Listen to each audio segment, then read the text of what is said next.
Na ninaposema zinaa, mnadhani naongea na wale vijana ambao wanaenda kumedea mabinti na vijana, hata wale mnaofanya zinaa binafsi.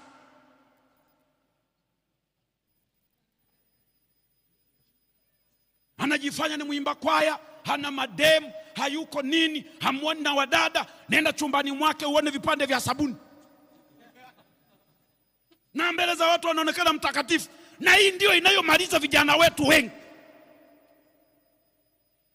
Iko moyoni inamtafuna, na miongoni mwa dhambi mbaya ambayo ni lazima uzungukwe na mapepo, masturbation.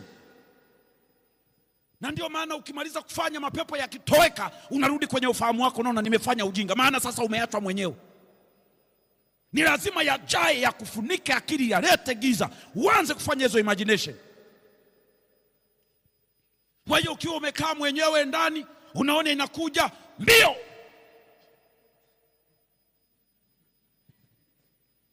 toka nenda kanunue mahindi ya kuchoma, kula mbio. Bwana Yesu asifiwe. Mwambie jirani yako mbio, mwambie wewe kula mbio.